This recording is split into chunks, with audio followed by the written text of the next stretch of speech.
আসসালামু আলাইকুম প্রিয় দর্শক, আমার ধারণা এই ভিডিওটা আপনারা সবাই দেখেছেন।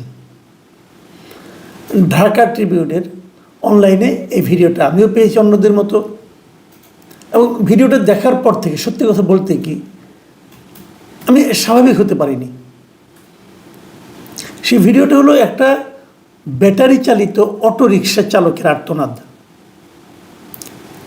বেশ লম্বা ভিডিও, প্রায় 2-2.5 মিনিট। আমি আপনাদেরকে খণ্ড খণ্ড করে ঢাকা ট্রিবিউন কর্তৃপক্ষের কাছ থেকে ক্ষমা চেয়ে আমি একটু দেখাচ্ছি, কারণ ওটা না দেখালে আপনারা আসলে ঠিক বুঝবেন না যে কেন আমি একটু বিচলিত বোধ করছি।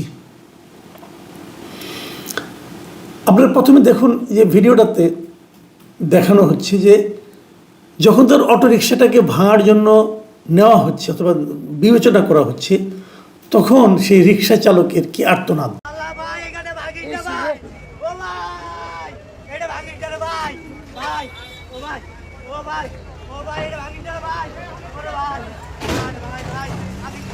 পরের দৃশ্যে যেটা আপনি দেখবেন সেটা হলো এই রিক্সাটাকে চাপ দিয়ে ভেঙে ফেলা হচ্ছে, ভেঙে ফেলে ট্রাকে তোলা হচ্ছে, সেটাও আপনি দেখুন।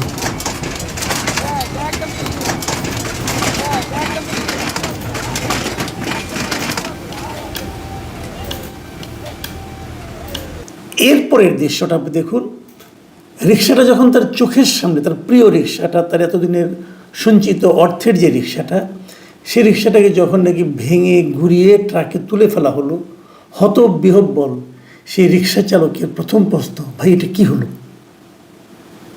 তো এখন আমি কিভাবে আমার সংসার চালাবো, এই প্রশ্নটা সে কাকে করলো এবং তার কী জবাব সে পেল, সেই দৃশ্যটা আপনাদের টাচ করবে আমার মনে হয়, সেটাও আপনারা দেখুন। ভাই ভাই আমি কেমনে চলবো? কেমনে চলুন ভাই? কেমনে চলবো কোন ভাই? এটা কি স্বাধীন বাংলাদেশ ভাই? তো এই যে ঘটনাটা আপনারা দেখলেন, এই ঘটনাটা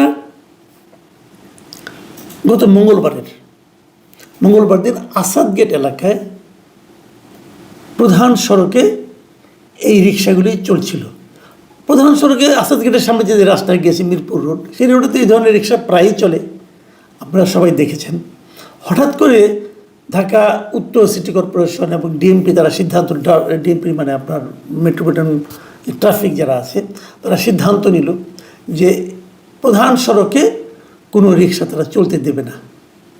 এবং এই সিদ্ধান্তেরই প্রতিফলন হলো এই রিক্সাগুলো, তারা ওখানে রিক্সাগুলো ধরেছে এবং 3টা রিক্সাকে তারা ঘুরিয়ে দিয়েছে।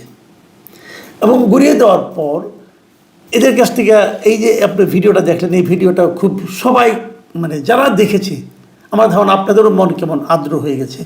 যত লোক দেখেছে তারা সবাই মন খারাপ হয়েছে, এটা কেন হলো এরকম? আপনি চলতে দেবেন না, তাহলে বলে দেন, তারপর ভেতরে চলে যাও, অমুক তমুক করো। কিন্তু আপনি এটাকে ভেঙে ফেলতে হবে কেন, ঘুরিয়ে ফেলতে হবে কেন? এই ঘুরিয়ে ফেলাতে কার লাভ হলো?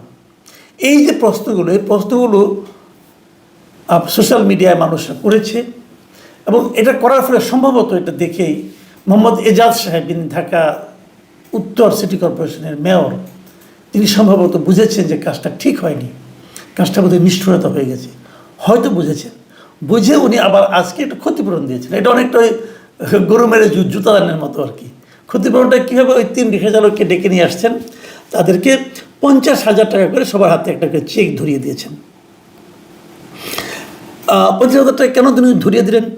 হয়তো বলেছেন যে ক্ষতিটা হয়েছে তোমাদের এই ক্ষতিপূরণটা, বাট রিক্সার দাম কিন্তু আপনি 50,000 টাকায় রিক্সা পাবেন না ভাই। এই দুটো ব্যাটারির দামই তো 40,000 টাকার মতো, কিন্তু এটা হয় না।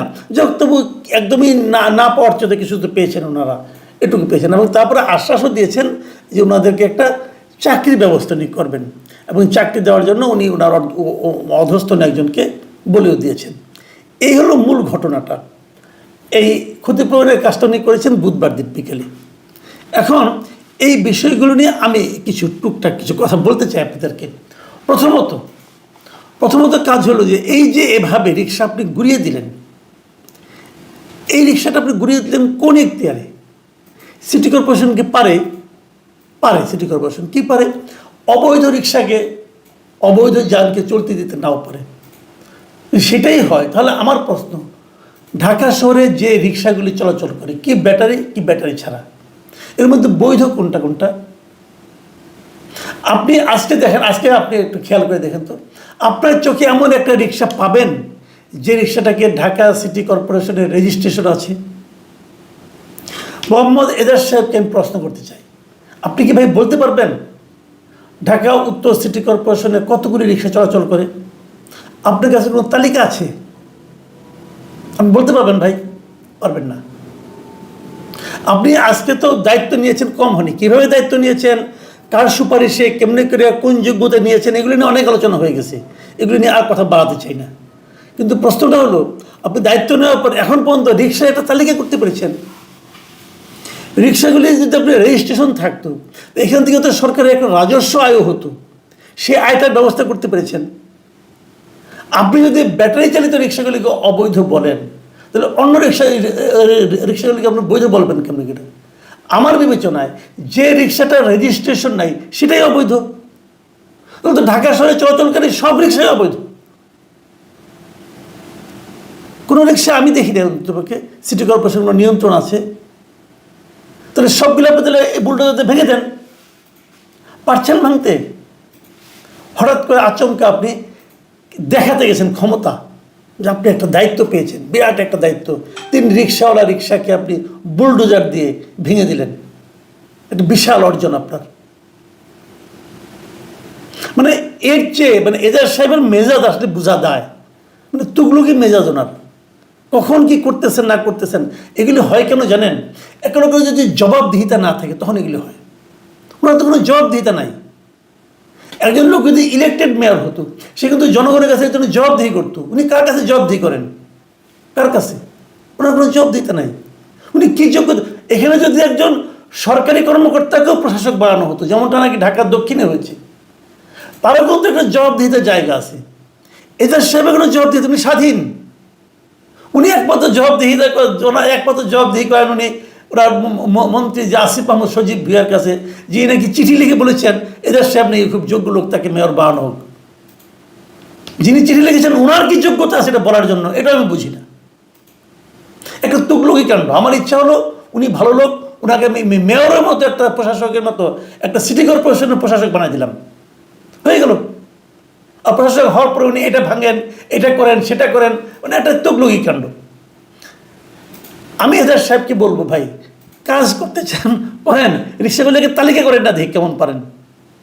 রেজিস্ট্রেশন করেন, সবগুলি রিক্সাকে রেজিস্ট্রেশনের আওতায় নিয়ে আসেন, সরকারের একটু রাজস্ব আয় ঘটান, তাহলে কিন্তু আপনার কোনটা ব্যাটারি চালিত কোনটা ব্যাটারি চালিত না সব কিছু আপনি নিয়ন্ত্রণ করতে পারবেন। ওটা করেন, ওটা তো করেন নাই। যে লোকগুলো এরই মধ্যে ব্যাটারি চালিত রিক্সা বানিয়ে ফেলেছে, রাস্তায় বিপুলভাবে চলছে, তাদের যে ইনভেস্টমেন্টটা, সেই ইনভেস্টমেন্টটা আপনার তুগলকি সিদ্ধান্তের কারণে বন্ধ হয়ে যাবে। এটাকে নিয়ন্ত্রণ করতে হবে। যারা চালায়, অনেকে মাঝে মাঝে দেখি, অনেকে ট্রল করে ছবি টবি দেখায় যে কীভাবে রিক্সাগুলো বেপরোয়া চলে। হ্যাঁ চলে বেপরোয়া, আপনি এগুলো থামান, কন্ট্রোল করেন, কোনো সমস্যা তো নাই। যে ব্যাটারি লাগানো হয়েছে, ব্যাটারির মধ্যে এক ধরনের আপনি গগনও লাগিয়ে দেন, যাতে নাকি স্পিড আর বেশি উঠবে না, এরকম সিস্টেম করে দেন। চলছে না? আমাদের পার্শ্ববর্তী দেশেও আমি দেখেছি, অনেক শহরে কিন্তু এরকম রিক্সা চলছে, জেলা শহরগুলি চলছে, এবং প্রত্যেকটার কিন্তু রেজিস্ট্রেশন আছে, চালকের লাইসেন্স আছে। সেই ব্যবস্থা করে করেন। এবং কেবল ঢাকা শহরে না, আমি তো মনে করি সারা দেশেও আমাদের প্রচুর চলছে রিক্সাগুলির ঘর, কারোর কোনো লাইসেন্স নেই। আমি বলবো সকল সিটি কর্পোরেশন, সকল পৌরসভার এই ধরনের রিক্সা যেগুলো আছে সেগুলিকে লাইসেন্সের আওতায় আনে। এটা সরকারের একটা বড় সিদ্ধান্ত নেওয়া উচিত, যাতে নাকি সরকারের বিপুল পরিমাণ রাজস্ব আয় কিন্তু হবে। এখন আরেকটা কথা বলি, এই যে উনি কাজটা করলেন, ওদেরকে ক্ষতিপূরণ দিলেন, বা এটা কার টাকা দিলেন? আপনার ব্যক্তিগত টাকা নাকি সরকারি টাকা? যদি সরকারি টাকা হয়, সেই টাকা দেওয়ার আপনি কোন আইনে দিলেন, কোন খাতের থেকে দিলেন? ভুলটা তো আপনি করেছেন, আপনার ভুলের মাসুল আপনি দিবেন পার্সোনালি, সরকারি টাকা কেন দিবেন? সরকারের যে টাকাটা, প্রত্যেকটা পাই পয়সার হিসাব তো আপনাকে দিতে হবে ভাই। আপনি এই টাকার হিসাবটা আমাকে দেন তো একটু, আপনি কিভাবে এই টাকাটা দিলেন? এই ভুলের টাকা তো আপনি দিতে পারেন না। একজন পাবলিক হিসাবে, একজন নাগরিক হিসাবে এই প্রশ্নটা আপনাকে আমি করবো যে এই টাকাটা আপনি কার টাকা দিলেন? এমনিতে আপনি 50,000 টাকা কম দিয়েছেন, মানে এক একজনের 50,000 টাকা হয় না, কমপক্ষে এক একজনকে 80,000 টাকা করে দেওয়া উচিত ছিল। কিন্তু তারা নিয়েছে এই কারণে, তাদের কিছুই পেত না, কিন্তু গরিব মানুষ যা পাইছে তাই ভালো। তারপর আবার চাকরির লোভ দেখিয়েছেন। আর চাকরি যেটা দিবেন সেটাই বা দিবেন কোন আইনে? একজন মেয়রকে ইচ্ছা করলে একজন লোককে চাকরি দিতে পারে? এই রাষ্ট্রের কেউ একজন লোককে বিনা আইনে বিনা নিয়মে চাকরি দিতে পারে না। তাহলে আপনি কোন আইনে কাকে কি চাকরি দিবেন? তো এগুলোও কিন্তু বুঝতে হবে। হ্যাঁ, হয়তো বা মাস্টার হলে চাকরি দেবেন, তো মাস্টার হলে চাকরি কি আর চাকরি নাকি? কয়দিন পরে চাকরি থাকবে না। কাজে এগুলো কিন্তু একটা, আপনি যা কিছুই করেন একটা নিয়মের মধ্য থেকে করতে হবে। কিন্তু উনি এগুলো মানেন না কেন? উনি তো নিয়মের মাধ্যমে আসেনি নাই, উনি আসছেন ওনার মতো করে। উনি আসছেন আসিফ আহমদ সজীব ভুয়া রিকোয়েস্টে, তদবিরে। তদবিরে যে লোক আসছে তার তো কোনো সমস্যা নাই, উনি ওনাকে ট্যাক্স দেন, আর তো কারো ট্যাক্স দেওয়া তার দরকার নাই। তো এইগুলি হলো কি, অনিয়ম যখন এভাবে চলতে থাকে তখন সেটা কিন্তু সর্বব্যাপী হয়ে যায়। আমি মনে করি রাষ্ট্রের প্রত্যেকটা ক্ষেত্রে আপনাকে নিয়ম প্রতিষ্ঠা করতে হবে। এই যে সংস্কার বলতেছেন না, এগুলি কিচ্ছুটার ভাই, নিয়মটা প্রতিষ্ঠা করেন। সরকারে করেন, প্রশাসনে করেন, আইন শৃঙ্খলা বাহিনীতে করেন, বিচার বিভাগে করেন, নিয়ম প্রতিষ্ঠা করেন। নিয়ম প্রতিষ্ঠা করলে সবাই ঠিক হয়ে যাবে, তখন আর ব্যক্তির ক্যারিশমা দেখানোর দরকার পড়বে না। আশা করি এই পরামর্শগুলো সরকার ভেবে দেখবেন। আর এজাজ সাহেবকে যে প্রশ্নগুলি করেছি, আশা করি উনিও সেগুলি জবাব দেবেন। প্রিয় দর্শক, এখন এই পর্যন্তই। আল্লাহ হাফেজ।